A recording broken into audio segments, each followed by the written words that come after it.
안녕하세요. 저는 어느 조용한 시골에 살고 있는 돌싱녀입니다. 저에게 이혼이란 상상도 한 적도 없는 단어였는데 어느새 정신을 차리고 저 자신을 돌아보니 제 마음의 상처는 깊었고 저는 이혼녀가 되어 있더군요. 지금은 마음의 상처도 많이 아물었고 이혼을 떠올려도 괜찮습니다. 처음 이혼했을 때만 해도 힘들더라고요. 아무리 오만정이 떨어졌다 한들 한때는 결혼할 만큼 사랑했던 사람이었으니까요. 제가 왜 사랑했던 사람과 이혼까지 하게 됐는지 저의 기가 막히는 사연 들어보실래요? 저와 남편은 동호회에서 만난 사이였어요. 언제나 하하호호 잘 웃고 좋은 사람이었던 남편의 주위엔 사람이 항상 많았고 그에 비해 내성적인 저는 그저 참석에 의미를 둔 모임이었어요.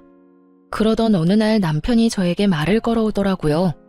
저기 괜찮으시면 이쪽으로 오셔서 같이 시간 보내요. 네? 저요?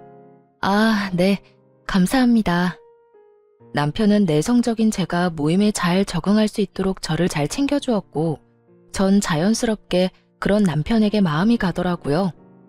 남편 역시 처음 저를 본 순간부터 마음이 움직였다고 고백을 해왔고 저는 그런 남편을 받아들이며 연애를 시작하게 되었습니다. 연애를 하며 단 한 번의 싸움도 하지 않고선 결혼 마음을 먹게 되었고 결혼만 마음 먹으면 다 끝인 줄 알았는데 현실은 그렇지 않더라고요. 시댁은 형편이 넉넉하지 않았고 그에 비해 친정은 자산이 꽤 있는 편이었어요. 그럼에도 불구하고 시댁에선 이런 말을 하더라고요. 내가 우리 아들이 좋다고 하니 일단 결혼을 시키긴 한다마는 네가 썩 마음에 드는 며느리감은 아니란 걸 알고 있었으면 한단다. 이렇듯 저를 깎아내리는 말을 시모는 서슴없이 하긴 했지만 내심 부자인 저희 집을 시댁에선 좋아하는 눈치였고 친정에선 이런 시모의 태도가 마음에 들지 않는다며 결혼을 반대하기도 하셨죠. 넌 그런 소리를 듣고도 결혼하고 싶어? 어떻게 사람 면전에 두고 마음에 든다 안 든다 그딴 말을 할 수가 있는 거야. 자기 자식 귀하면 남의 자식 귀한 줄도 알아야지. 집안이라도 우리보다 좋으면 내가 억울하지도 않지. 처져도 한참 처지는 주제에 어디서 그딴 말을 하냐고. 네가 뭐가 부족해서. 자기 아들만 대기업 다니니? 너도 대기업 다녀. 엄마, 조금만 진정 좀 해. 어머님이 말씀만 그렇게 하셔서 그렇지 속은 그렇지도 않을 거야. 그냥 집안 차이가 좀 나니까 아들 기죽을까봐 괜히 나한테 그러신 거겠지. 그게 더 문제야, 자격지심. 그게 사람 얼마나 피말리는 줄 몰라. 그딴 결혼을 하겠다고 이 난리니? 엄마는 싫어, 딸. 너도 나한테는 하나뿐인 딸이고 내 목숨 같은 딸이야. 그런 딸이 자기 발로 지옥불에 뛰어들겠다는데 어떤 엄마가 가라고 등 떠밀겠어. 차라리 내가 뛰어들고 말지. 엄마, 나 진짜 그 사람 사랑해. 내가 현명하게 잘 대처하면서 살게. 엄마 나 알잖아. 나 그 사람 이대로 놓치면 평생 후회할 것 같아. 미안해요. 이런 문제로 엄마 속상하게 해서. 정말 속상해서 죽겠어. 난 너를 귀하게 키웠는데 넌 왜 이런 취급에도 아랑곳하지를 않니? 그깟 사랑이 뭐라고. 한 번만 더 생각해봐. 더 깊이, 더 신중하게 생각해보고 다시 이야기하자. 전 이러한 부모님의 반대에도 남편을 사랑했기에 부모님을 설득해 결혼을 하게 되었고 이젠 행복한 일만 남았다고 생각했습니다. 반대와 만류에도 설득하고 또 설득해서 한 결혼. 처음엔 참 행복하고 너무나도 좋았어요. 사랑하는 사람과 밤늦게 헤어질 일도 없고 온종일 함께할 수 있는 주말이 오면 집엔 웃음소리가 끊이질 않았었죠. 그렇게 행복한 신혼생활에도 문제는 있었어요. 그건 다들 예상하다시피 시모의 간섭이었습니다. 그때 당시 저는 남편과 회사는 달랐어도 남편과 마찬가지로 대기업에 다니고 있었는데 하고 싶은 공부가 생겨 회사를 그만두고 공부를 위해 이리저리 알아보고 있을 때였어요. 결혼을 하고 난 후에 시작한 공부라고 해도 남편의 도움을 받은 것도 아니었고 그간 제가 모은 돈과 시집 올 때 친정에서 받은 돈이 꽤 있던 터라 생활에 무리가 될 상황도 전혀 아니었습니다. 하지만 시모는 이러한 상황을 전혀 알지 못한 채 저의 상황을 걸고 넘어지기 시작하더라고요. 난 도대체 네가 이해가 안 된다. 그 좋은 회사 그만두고 갑자기 공부를 하니? 그것도 결혼까지 한 애가 말이야. 너흰 미래 준비 같은 건 안 하니? 한 푼이라도 더 벌 수 있을 때 더 벌어야 나중에 아기 낳고 하면 여유롭게 생활할 거 아니야. 어머님, 미래 생각해서 공부하려고 하는 거예요. 제가 회사 그만두고 공부한다고 해서 저희 집 무너지는 것도 아니고 생활이 불가능한 것도 아니에요. 그러니까 그 공부를 하필 내 아들하고 결혼하고 난 후에 하냐고. 내 아들 혼자 벌어 생활비부터 시작해서 네 뒷바라지까지 하면 얼마나 힘들겠니?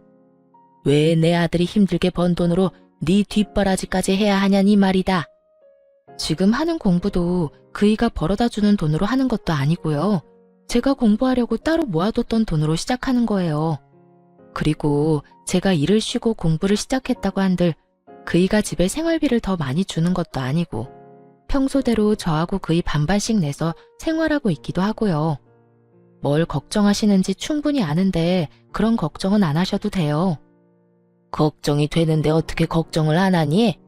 뭘 하려고 모아뒀던 돈이었든 빚을 낸 돈이든 난 관심 없고 그런 돈이 있었으면 가정의 보탬이 될 생각을 하던가.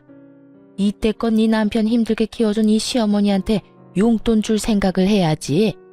그걸 홀라당 공부나 한다고 쓴다고 하니 내가 참 기가 다 막혀 숨을 쉴 수가 없다. 여러분은 이해가 되나요? 결혼을 하면 여자는 자신의 미래와 행복을 위해 투자를 하면 안 되는 건가요? 심지어 그 투자가 사치도 아닌 공부인데요. 거기에다 공부를 하고자 처녀 때부터 모아두었던 돈을 왜 제가 남편을 키워준 시댁에 줘야 하나요? 그건 엄연히 제가 목적을 가지고 모았던 돈인데요. 전 시모의 말이 도무지 이해가 되지 않았고 그쯤 되니 집안 차이의 문제가 아닌 시모가 가진 이상한 가치관이 문제라는 생각이 들더군요. 숨을 쉴 수가 없다며 호통을 치던 시모는 크게 한숨 한 번을 쉬더니 전형적인 막장 시모의 대사를 읊어대고선 전화를 신경질적이게 끊어버리더라고요. 요즘 애들이 그런 거니? 아니면 너만 그런 거니? 어떻게 한 가정을 이룬 애가 어쩌면 그렇게 네 생각만 하니? 너 같은 애 데리고 사는 내 아들이 불쌍하다 불쌍해. 하여튼 생활비에서 네 공부하는 돈 빼쓰는 거 아니라고 하니 그냥 넘어가는데 혹여나 네 공부한다고 내 아들 힘들게 했다간 내가 네 친정에 전화해서 생활비 받아낼 테니 그런 줄 알아. 이게 결혼하고 2달도 되지 않았을 때 있었던 일입니다. 다른 것도 아닌 제가 제 돈으로 공부를 하겠다는데 그것도 결혼한 지 2달도 되지 않았을 때 이런 말을 듣게 되니 무언가 이건 아니다라는 생각이 강하게 들더라고요.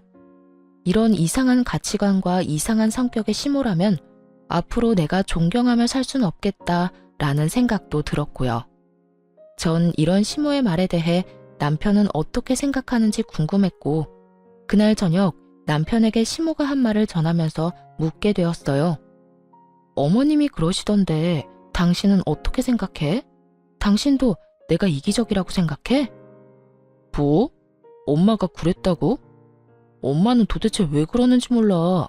내 생각을 물을 필요가 뭐 있어? 응? 그게 무슨 말이야? 잘 생각해봐. 내가 당신이 이기적이라고 생각했으면 애초에 당신이 공부 이야기 꺼냈을 때 말렸겠지. 내가 당신이 처음 그 이야기 꺼내면서 내 생각 물을 때도 말했지. 사실 당신이 회사 그만두는 거 아깝지 않은 건 아니라고. 워낙 좋은 회사이기도 하고 그만큼 당신이 그 회사에 들어가기 위해 얼마나 노력했을지 다 아니 그 시간들이 아깝다고. 지금도 마찬가지야.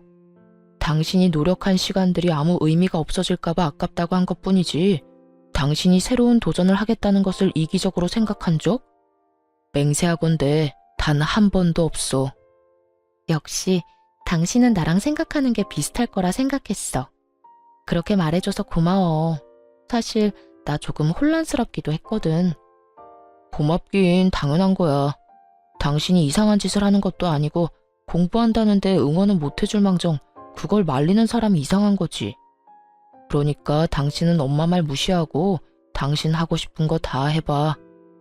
남편은 시모와는 다른 사람이었고 생각하는 가치관 역시 저와 비슷하다는 생각이 들었어요. 돌이켜보면 다 저만의 착각이었지만요. 그 후로도 시모에게서 연락이 올 때마다 갖은 구박들을 하려고 시동을 거는 듯 했지만 저는 그런 시모에게 맞서 갖은 변명들을 대며 전화를 그냥 끊어버렸죠. 어쩌다가 시댁이라도 가는 날엔 남편이 시모의 말을 끊어버려 무사히 상황을 넘긴 적도 많았고요. 시모는 그렇게까지 저를 구박하면서도 며느리 자랑은 또 하고 싶은 사람이었고 친구와의 모임을 가질 때마다 저에게 연락을 해왔어요. 아가, 나다. 너 어디니? 저요? 저 지금 집인데 무슨 일 있으세요? 일은 무슨? 내가 지금 친구들을 만나고 있는데 내 친구들이 네가 보고 싶다고 하는구나. 마침 너희 집 근처인데 잠시 왔다 갈 수 있겠니?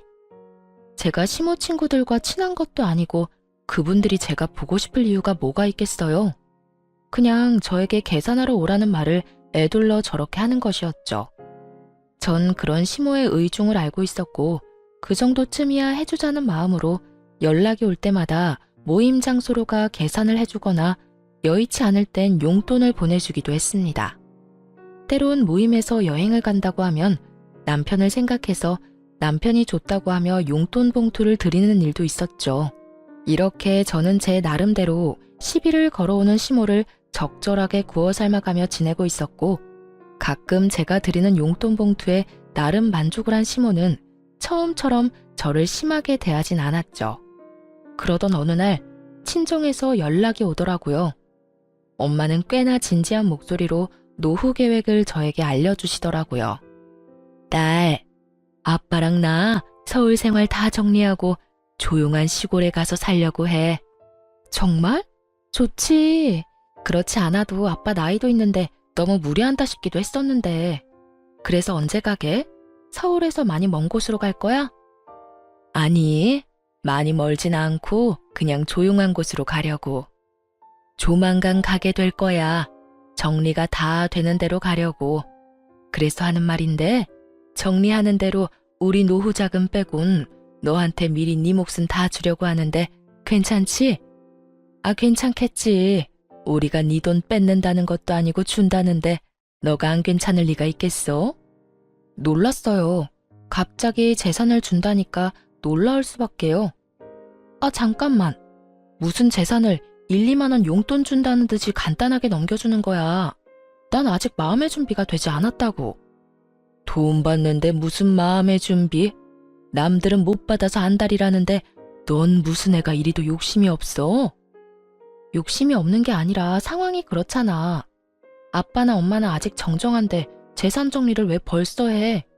그러지 말고 다 가지고 있으면서 하고 싶은 거 먹고 싶은 거 다 하면서 살면 되지.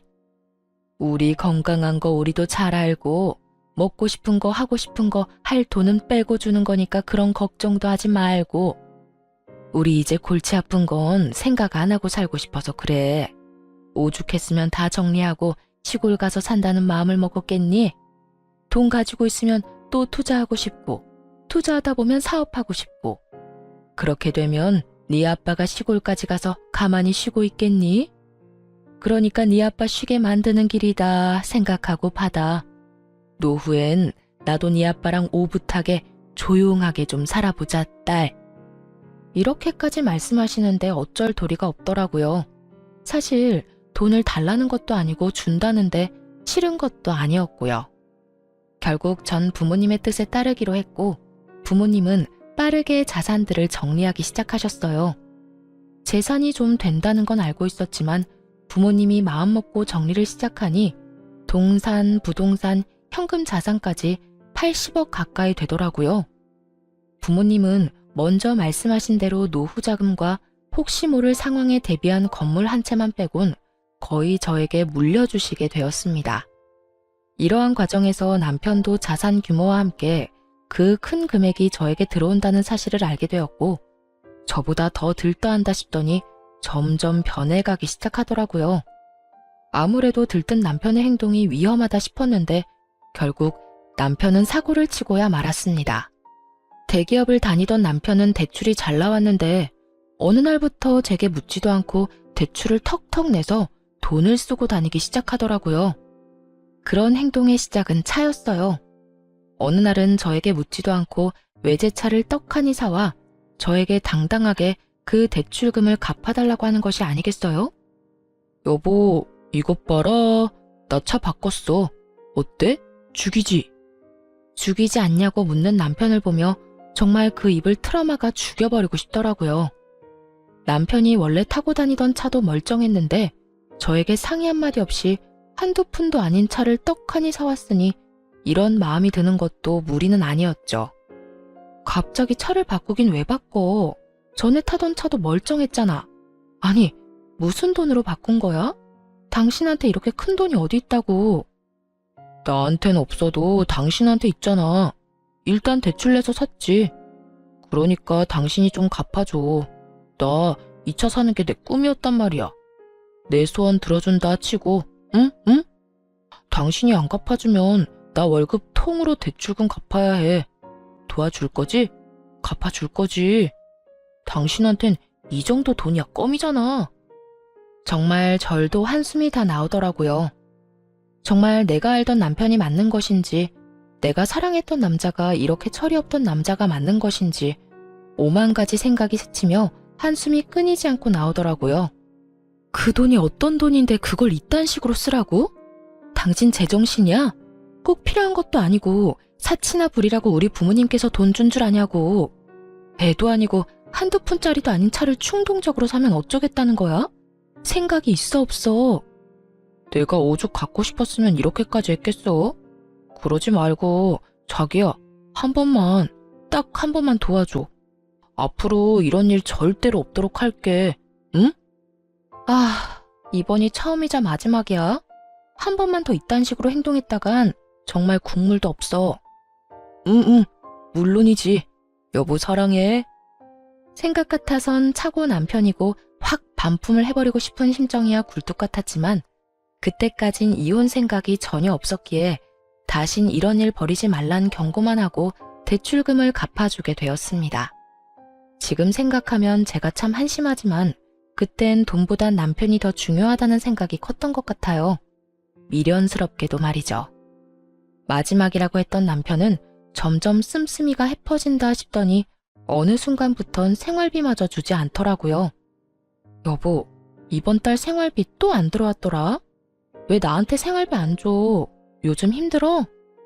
당신 재산이 얼만데 고작 월급쟁이 월급을 달라고 그러냐? 혹시 이런 거 아시나요? 할 말은 수도 없이 많은데 말문이 턱하니 막혀버리는 상황. 남편은 한결같이 월급쟁이 월급이라는 대답을 하며 저를 쪼잔한 사람으로 몰아갔고 저는 그런 남편을 보며 할 말은 많았지만 말문이 막혀 말이 나오지 않더라고요. 거기에다 싸우고 싶지 않은 마음도 컸던 터라 굳이 입을 떼지도 않았고요. 하지만 그런 날이 많아지면 많아질수록 저는 점점 더 지쳐만 갔고 남편의 변화가 더는 제 선에서 감당할 수 없다는 생각이 들기 시작하던 어느 날이었어요. 몸도 마음도 많이 지쳐 집에서 쉬고 있는데 시모에게서 전화가 오더라고요. 아가, 다음 주 토요일에 너도 올 거지? 우리 이사하는 날 말이야. 네, 어머님? 이사하세요? 저는 정말 몰랐던 사실이라 깜짝 놀라며 되물었고 저의 물음에 시모는 더 의아하다는 듯 저를 충격에 빠뜨리는 말들을 하기 시작했어요. 다 알면서 왜 모른 척이야? 네가 가지고 있는 반포 아파트, 거기 우리가 들어가서 살기로 했잖니? 네 남편이 계약 기간 다 끝났으니까 들어가서 살라고 했잖아. 너도 허락했다고 하던데 혹시 잊고 있었니? 넌 젊은 애가 어디 정신을 빼놓고 살길래 그런 걸 잊어. 하여튼 네 시누이 좋아서 입이 귀에 걸렸다. 그렇지 않아도 아파트 노래를 부르더니 드디어 주택에서 벗어나 아파트에서 산다고 말이다. 하여튼 토요일에 올 거지? 와서 정리 좀 도와. 포장이사라고 해도 그 사람들이 뭐 제대로나 하겠니? 이게 무슨 소리인가 싶더라고요. 제가 투자 목적으로 사뒀던 아파트에 시모가 들어가서 산다뇨. 심지어 저는 세입자가 나가기로 한 것조차 모르고 있었는데 이게 다 무슨 소리인가 싶어 남편에게 전화를 걸었습니다. 이게 다 무슨 소리야? 어머님이 왜 반포 아파트로 이사를 가? 아, 그거 이야기한다는 걸 깜빡했네. 몇 달 전에 당신 씻고 있을 때 당신 휴대전화로 세입자한테서 전화가 왔더라고. 연장하고 싶은데 어떻게 생각하시냐고. 그 순간 우리 식구들이 생각나지 뭐야? 엄마도 그렇고 여동생도 그렇고 아파트 사는 게 꿈이라고 했거든. 그래서 연장은 힘들 거라고 하고 식구들한테 그 집 들어가서 살라고 했어. 그러니까 당신도 그렇게 알고 돌려줄 보증금 준비해놔. 알겠지? 그러면 나 바빠서 끊어. 아참, 나 오늘 늦어. 기다리지 말고 자. 여기까지도 화가 나서 어찌할 바를 모르겠는데 그 뒤로 들려오는 소리는 저의 화를 폭발시키고야 말았습니다. 오빠 그렇게 잘 살아? 반포 아파트라는 것 같던데. 거기 엄청 비싸지 않아? 월세만 해도 장난 아닐 텐데. 그런 집을 부모님 살게 해드리는 거야? 뭐 얼마 안 해. 그거 말고도 더 있기도 하고 그깟 월세 받으면 얼마나 받는다고. 우와, 오빠 차도 엄청 좋더니 엄청 부자인가 보다. 나 결정했어. 나 오빠 여자친구 할래. 오빠 나 어때? 나야 좋지. 바쁘다던 남편은 너무 바쁜 나머지 전화를 끊는 것마저 깜빡해버렸고 그 덕에 전 남편이 뭐 때문에 바쁜 것인지 수화기 너머로 다 듣게 된 것이었죠. 날마다 바쁘고 힘들다고 술을 퍼마시고 다니더니 집에 주는 생활비를 술집에다 쏟아붓고 있었다는 사실을 알게 되니 참을 수가 없었어요. 거기에다 그간 남편의 행실을 돌이켜보니 하룻밤 실수가 아니란 걸 확신했고 전 이혼을 마음먹으며 흥신소에 의뢰해 남편의 뒤를 밟게 되었습니다. 기다리던 흥신소에서 증거들과 함께 정보를 받아 살펴보던 저는 정말 기가 차서 숨이 멎어버리는 줄 알았어요. 남편의 상간녀는 따로 있었는데 술집 여자인 것도 모자라 나이가 20살밖에 되지 않았더라고요.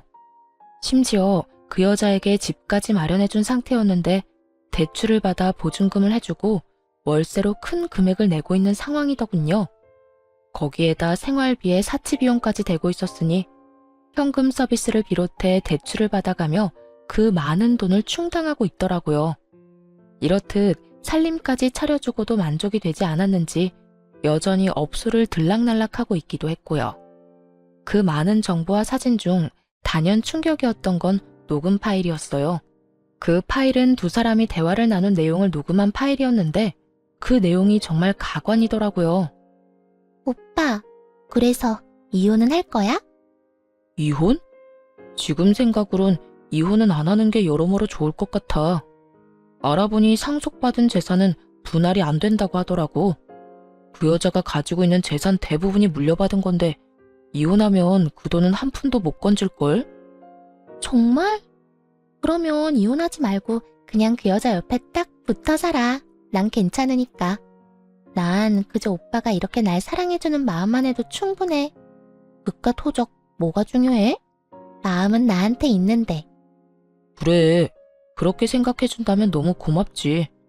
내가 그 멍청한 여자 잘 구슬려서 돈 많이 뜯어낼 테니까 우리 아기는 갖고 싶은 가방 리스트나 작성해두고 있어. 이 오빠가 다 사줄게. 아니다, 당장 사러 갈까? 이 오빠 대기업 다니는 거 알지? 우리 아기 가방 사줄 능력 정도는 된다고. 정말? 너무 행복해. 그렇지 않아도 갖고 싶은 가방이 있긴 했거든. 그런 게 있으면 진작 이 오빠한테 말했어야지. 가자. 얼마나 행복하신지 상간녀와 남편의 목소리는 하늘을 날고 있었고 그들이 행복하면 할수록 저는 복수심에 불타고 있었습니다. 배신감이란 감정이 사람을 정말 미치게 만들더라고요. 그것도 다른 사람도 아닌 내가 사랑해서 내가 선택하고 나와 함께 한 집에서 살 섞고 사는 사람이라니. 남편의 배신은 정말 이루 말할 수 없는 절망감과 분노를 가져다 주더군요. 시댁에서 아무리 저를 괴롭혔어도 시모가 도무지 제 상식선에 이해가 되지 않는 행동으로 저를 괴롭혔대도 온종일 붙어있음에 감사하며 웃음이 끊기지 않던 행복했던 추억으로 참고 살아왔는데 정말이지 그 모든 추억과 행복이 산산조각이 나는 기분이더군요. 모든 파일을 들은 순간 저는 이혼을 더욱 확신하게 되었고 바로 부모님께 연락을 드려 모든 사실을 알리고 제 짐을 하나둘씩 부모님께 보내버렸어요. 모든 사실을 안 아빠는 당장이라도 서울을 와 그놈을 가만두지 않겠다고 화를 내셨지만 전 그런 아빠에게 제게도 다 생각이 있고 계획이 있다며 잠시 기다려달라고 했죠. 아빠는 뜻대로 되지 않는 일이 있다면 망설이지 말고 연락을 하라고 했고 전 알겠다고 하며 아빠를 안심시켜드렸어요. 주어진 시간이 많지 않았던 상황이라 전 뭐든 서둘러 처리하기 시작했어요. 일단 저희가 살던 집은 시세보다 많이 저렴하게 처분했고 변호사를 만나 빠르게 소송 준비도 시작했죠. 그와 더불어 시모에게서 오는 연락에 상냥하게 대처하며 복수를 위한 발판을 다지는 것도 잊지 않았어요. 아가, 내가 오늘 가전 가구를 좀 보고 왔는데 마음에 드는 게 너무 많더라고. 다 사고 싶은데 어떤 걸 골라야 할지 너무 고민되는 거 있지? 그러셨어요? 아무래도 새로운 집에 들어가는데 새로운 가전 가구가 필요하긴 하죠. 그렇지? 나도 그렇게 생각한단다. 그래서 하는 말인데 집도 마련해주는 김에 가전 가구도 네가 좀 사주면 안 되니? 우리 아들한테 들어보니 너 재산도 많이 받았다고 하던데 그 정도는 무리도 아닐 거 아니니? 저도 돈이 묶여 있어서 지금 당장은 돈이 없는데 어떻게 하죠? 이사 다 하고 사시던가 정 급하시면 아범한테 말해보세요. 제가 돈 풀리면 아범한테 줘도 되니까요. 그래? 그러면 우리 아들한테 카드 받아서 일단 다 사야겠어. 우리 며느리 고마워. 내가 며느리 잘 둔 덕분에 한평생 꿈이었던 아파트에서 다 살아보는구나. 아니 엄연히 따지면 그런 며느리를 데리고 온 우리 아들 덕인가? 하여튼 내가 복이 많긴 한가 봐. 노후에 이런 복을 다 누리고 말이다. 아무것도 모르고 웃어대는 시모의 목소리를 들으며 저 역시 소리내서 웃어줬네요. 한 치 앞도 모르고 저리도 기뻐하니 웃음을 참을 수가 없었으니까요. 이런 와중에 남편 역시 저를 돕고 싶어 안달이 났더라고요. 하루 종일 제 눈치를 본다 싶더니 그 입에서 결국 출장을 간다는 말이 나오더라고요.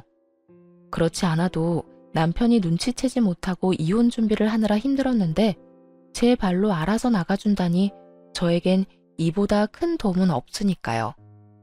여보, 나 회사에 급한 일이 있어서 출장을 가야 할 것 같은데 당신 괜찮지? 내가 괜찮고 말고 할 게 어딨어. 회사에서 가라고 하는데 가야지. 나 신경 쓰지 말고 다녀와. 짐 빠뜨리지 말고 잘 챙기고. 과연 정말 출장일까요? 저는 200% 아니 압도적인 확률로 상간녀와의 여행길이라 확신했어요. 정말 출장이라면 제 눈치를 저렇게까지 살필 인간이 아닐 뿐더러 출장을 말하는 남편놈의 얼굴에 묘한 들뜸이 보였기 때문이었죠. 저는 두말 없이 웃으며 다녀오라고 했고 남편은 밝게 웃으며 출장을 떠나게 되었습니다. 그 덕에 저는 남편놈 눈치 따윈 보지 않고 보다 여유로운 상황에서 이혼 준비를 잘 마치게 되었고 비로소 기다리고 기다리던 약속의 토요일이 되었습니다. 아침에 눈을 뜬 저는 마지막으로 남은 짐을 챙겨놓고선 곧 들이닥칠 시모와 시누이를 기다리며 커피를 마시고 있었어요.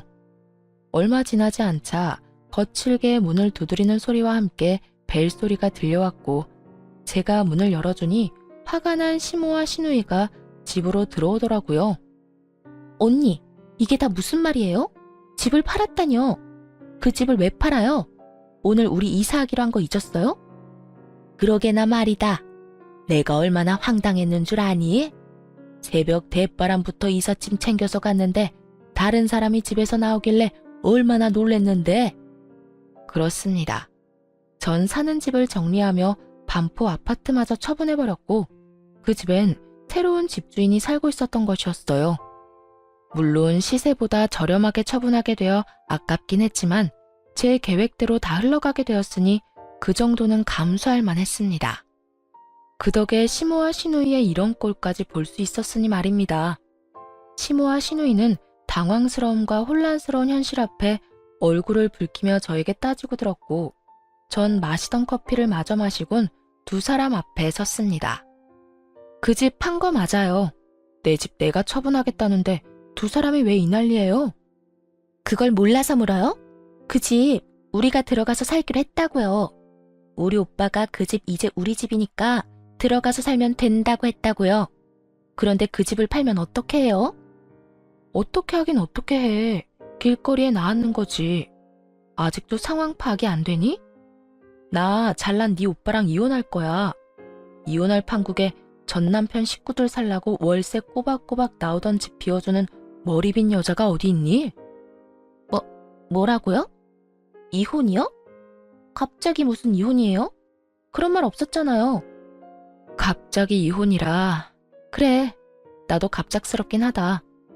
네 오빠가 바람 피우는 걸 갑작스럽게 알게 돼서 나도 좀 서두를 수밖에 없었거든. 시모와 시누이에게 청천벽력과도 같은 말이었겠죠.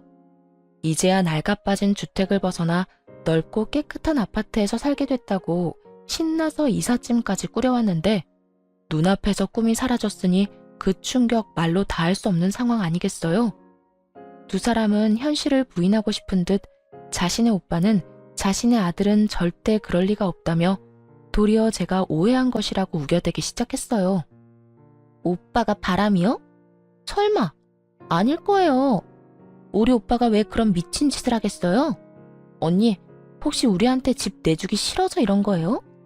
그래서 우리 오빠한테 그런 더러운 누명을 씌우는 거냐고요. 그러게, 우리 아들은 절대 바람 같은 거 피울 애가 아니다. 네가 뭔가 크게 단단히 오해하고 있는 걸 거야. 내 아들 내가 잘 아는데 절대 그런 추잡한 짓거리나 하고 다닐 애 아니다. 널 얼마나 사랑했는데, 심지어 네가 가진 재산이 얼만데 너같이 황금알을 낳는 거위를 두고 바람이나 피우겠어? 다 네가 오해한 걸 거야. 그러지 말고 우리 아들 오면 대화부터 해보거라. 내가 전화해서 이제 곧 올 거야. 오해? 제 눈으로 보고 듣고 다 했는데 무슨 오해예요. 어머님 아들 지금 바람 피우고 있는 거 맞고요. 지금도 출장지에서 오는 게 아니라 그 상간녀랑 룰루랄라 여행길에 다시 돌아오는 거라고요. 거기에다 그 미친 네 오빠가 그 여자 집까지 얻어줬단다. 그러니까 여기서 좀 나가주지. 이 집도 처분해서 빨리 비워줘야 하거든. 제 말에 시모와 시누이는 믿을 수 없다는 듯 그 자리에 주저앉아 아파트 타령을 끊임없이 중얼이기 시작했어요. 내 아파트, 내가 드디어 아파트에서 살 수 있다고 얼마나 좋아했는데 내 아파트 돌려내, 내 아파트 돌려내라고. 어떻게 내 아들이 그딴 짓을... 아니야, 아니라고. 엄마, 오빠 정말 미친 게 틀림없어. 어떻게 하필 이럴 때 그딴 짓을 할 수가 있어. 바람을 피우려거든 들키지나 말던가. 들키더라도 우리 이사나 해놓고 들켰어야지. 이게 다 뭐야? 친구들한테 반포 아파트 입성했다고 다 자랑했는데 내 아파트 어떻게 하냐고. 망연자실해서 이상한 말을 중얼거리는 시모와 시누이를 보는데 정신병원에 전화라도 해야 하나 싶더군요. 제 눈에는 두 사람이 미쳐버린 것 같았거든요. 그렇게 한참을 미쳐버린 두 사람을 지켜보는데 남편이 허겁지겁 현관문을 열고 들어오더라고요. 이게 다 무슨 일이야? 반포 아파트가 팔렸다니, 다른 사람이 살고 있다니 이게 다 무슨 말이야? 엄마가 한 말이 다 사실이야? 갑자기 왜 아파트를 팔아? 내가 그 집 우리 가족들 살 거라고 했잖아. 어떻게 그런 짓을 나하고 상의 한마디 안 하고 저지를 수가 있어? 이제 우리 가족은 어떻게 하라고? 참나, 드라마를 보면 그렇게들 참나 거리는 게 이해가 되지 않았거든요. 그런데 자기 한 짓은 생각도 하지 않고 무조건적으로 저를 몰아세우는 남편놈을 보는데 정말 반사적으로 이 말이 튀어나오더라고요. 네 가족 살 집을 왜 나한테서 찾아? 그리고 내 집 내가 처분하겠다는데 내가 왜 당신한테 상의까지 해야 해? 그럴 이유가 있다고 생각해? 당신이 그럴 자격이 있다고 생각하냐고. 자격? 당연히 있지. 내가 당신 남편인데 당신 재산이 다 내 재산이지. 부부 사이에 섭섭하게 네 재산 내 재산 성 갈라 관리할 거야? 당신 그런 식으로 나오면 나 엄청나게 섭섭하다고. 하여튼 반포 아파트는 이미 팔아버렸고 앞으로 어떻게 할 거야? 우리 가족들 어떻게 할 거냐고. 당장 집도 다 정리해버려서 오갈 데도 없다고. 아, 혹시 우리 집에 모시려고 그래?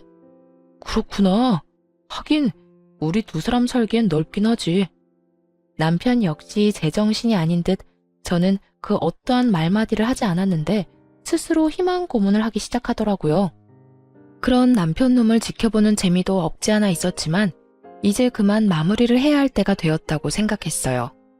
전 시모와 시누이가 지낼 방을 열심히 고민하는 남편 놈을 향해 손바닥을 보이며 멈추라는 제스처를 취한 후 이혼을 통보했습니다. 당신은 분위기 파악을 못해? 내가 이 집에서 당신 가족들이랑 살 거라고 했으면 당신 엄마랑 당신 동생이 저러고 앉아서 세상 잃은 표정을 하고 있겠어? 제 말에 남편은 그제야 시모와 시누이가 보이는 듯 두 사람의 안색을 살피기 시작하더라고요. 그리곤 이내 조금의 파악이 된 듯 흔들리는 눈빛으로 저를 바라보더군요. 전 그런 남편을 보고 이렇게 말했어요. 그래, 맞아. 지금 당신 머릿속을 스치는 그 설마 하는 최악의 상황. 나 다 알았어. 다 알아버렸어. 그러니까 이혼하자. 저는 드디어 이혼을 통보했고 남편은 모든 상황을 받아들일 수 없다는 듯 저에게 개거품을 물고 대묻기 시작하더라고요. 이혼? 이혼이라니 그게 무슨 말이야? 아니, 알긴 뭘 알았다는 거야. 당신이 알아버린 게 도대체 뭐냐고. 뭐긴 뭐겠어? 당신이 20살 술집 여자랑 살림 차린 거? 그것도 모자라 여전히 그 더러운 업소를 여전히 제 집 안방처럼 오가는 거 정도겠지. 아, 그것도 알고 있어. 그 술집 여자한테 대출까지 받아서 집 생활비 할 거 없이 다 지원해주고 있다는 거. 제 말에 남편의 얼굴은 사색이 되어 가더라고요. 남편의 얼굴뿐인가요? 상간녀가 술집 여자라는 사실에 시모의 얼굴은 금방이라도 폭발할 것 같은 화상과도 같았고 상간녀가 20살밖에 되지 않는다는 사실에 시누이 역시 경악스러운 표정을 숨기지 않았습니다. 남편은 이런 시모와 시누이의 눈치를 살핀다 싶더니 저를 보며 일단 부인하고 나서더라고요. 말도 안 돼. 내가 당신을 두고 그랬을 리가 없잖아. 업소에 간 건 인정할게.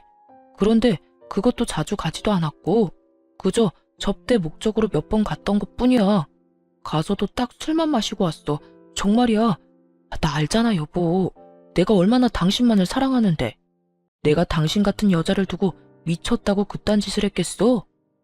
저는 그 순간 흥신소에서 받은 녹음 파일을 틀어버렸고 남편과 상간녀의 목소리가 온 거실 안을 가득 채워나갔습니다. 두 사람의 대화가 이어지는 동안에 시모와 시누이의 한탄스러운 탄성이 끊이지 않았고 대화가 끝이 나자 남편은 금방이라도 울 것 같은 얼굴로 저를 보더라고요. 여보, 이게 다 어떻게 된 거냐면 내가 다 설명할 수 있어. 조금만 내 생각이 정리될 때까지 기다려줘. 내가 지금 너무 많이 놀라서 말이 생각이 안 나서 그래. 무어라 할 말이 없었겠죠. 이렇게 빼도 박도 못하는 상황에 무슨 할 말이 있겠어요?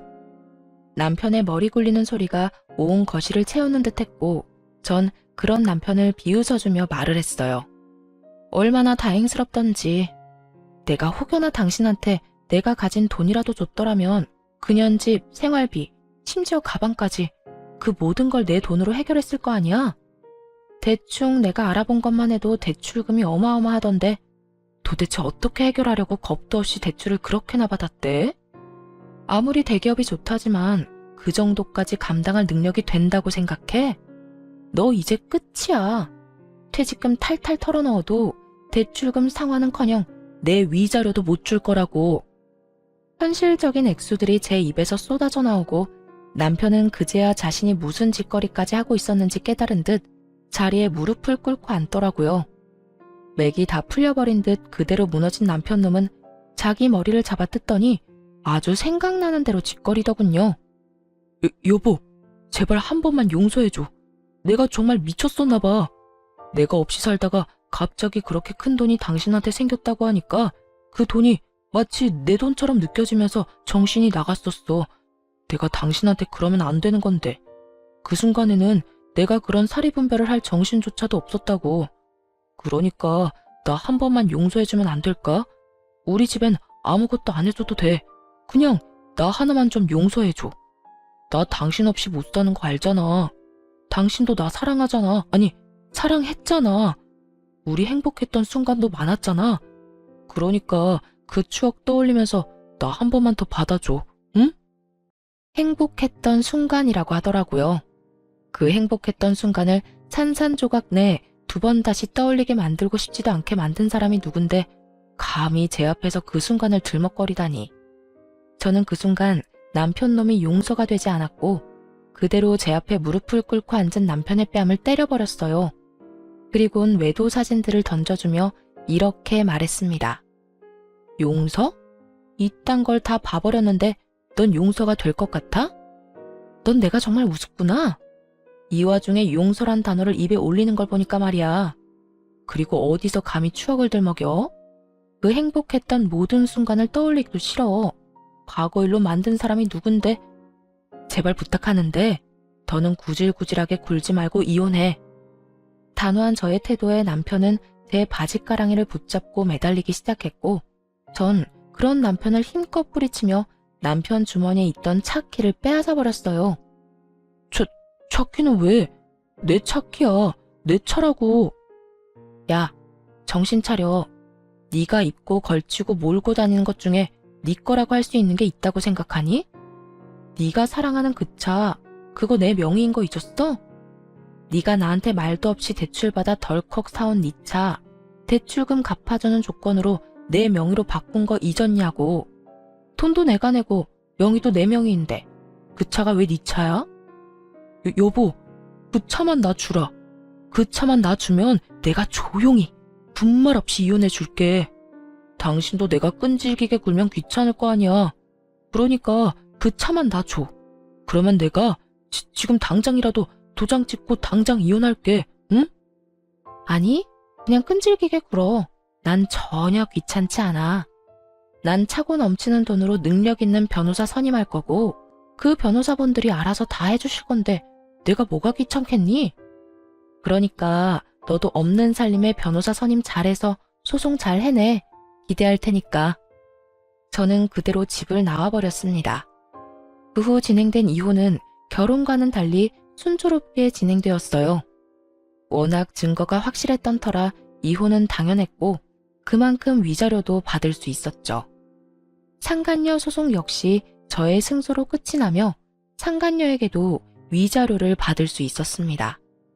이혼을 한 후 빚쟁이 거지가 되어버린 전 남편에게서 더는 벗겨먹을 것이 없었던 상간녀는 그간 전 남편이 사주었던 모든 것을 챙겨 도망가 버렸고 폐인이 된 전 남편은 그나마 자랑거리였던 대기업 회사마저 잘렸다고 하더군요. 그간 저를 믿고 회사 생활을 속된 말로 개판이라 했던 터라 이혼 이야기가 오가기 전에 이미 권고사직을 받은 상태였단 걸 알 수 있었죠. 오갈 데가 없어진 시댁 식구들은 어떻게 됐냐고요? 뻔하지 않나요? 사실 이전 시댁 식구들이 살던 집은 작은 보증금에 월세를 주고 살던 주택이었는데 일이 그렇게 된 후 마땅히 오갈 데가 없어 급하게 다 쓰러져가는 낡은 주택에 세를 주고 옹기종기 모여 살고 있다는 이야기를 들을 수 있었어요. 아주 만약에 남편이 외도만 저지르지 않았다면 전 아마 어느 기점에 시댁에 지원을 해주었을 겁니다.